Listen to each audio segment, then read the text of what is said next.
Washington has threatened to impose costs on Russia outside the UN over the Syrian conflict. It may mark the starkest warning so far from America, which has been ramping up anti-Russian rhetoric in recent weeks, moving swiftly from criticism to direct threats.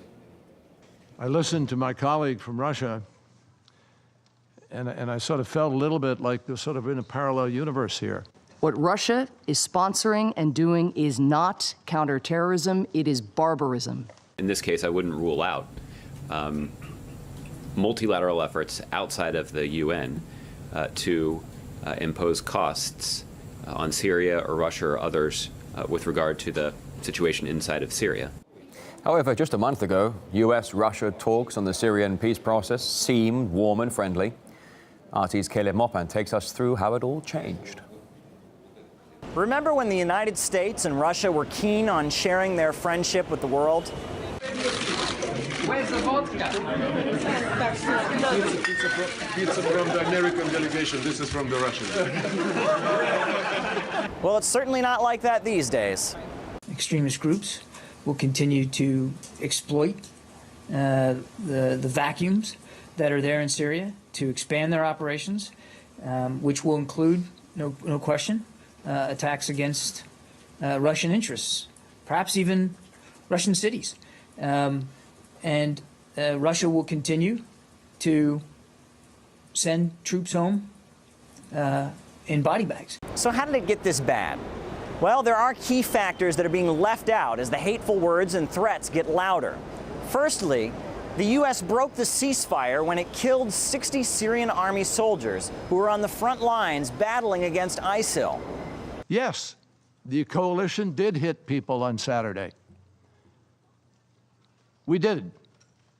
A terrible accident. Secondly, the United States promised to separate the terrorists of al-Nusra from the so-called moderate rebels that they were supporting.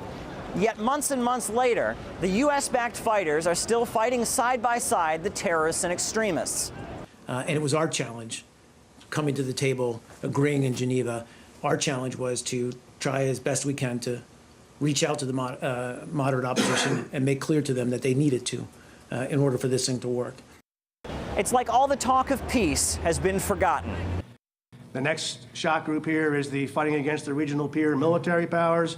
These are existential for us and our allies.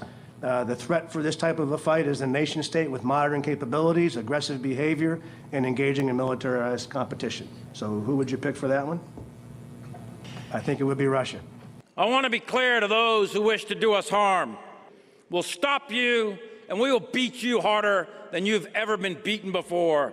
But if you listen to the words of U.S. officials, it's as if somehow Russia is the one who's being aggressive. The lunatic warhawks have taken over in Langley, in the Pentagon, and also in the White House. The spokesperson there talking about costs and Russian cities being hit, Russian soldiers coming home in body bags. That to me sounds like an indirect order to terrorists to strike wherever they want to. The thing is, the Battle of Aleppo is the crux of this whole war.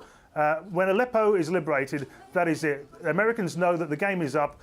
It doesn't matter however much arms and munitions and resupplying they can do to their proxy armies. They're running out of space to fight, and this is why the sort of ratcheting it up of the war of words, I suppose.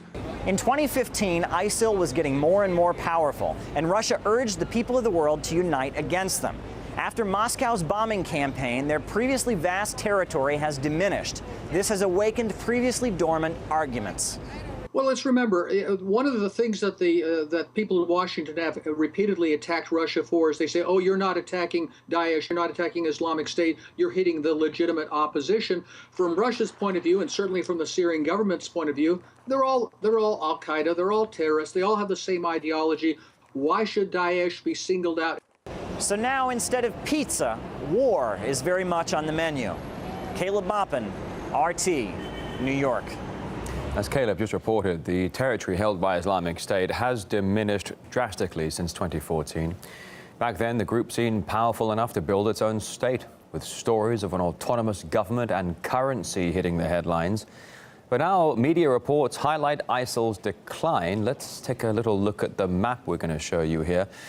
Here we see just how much territory Islamic State has lost in 2 years.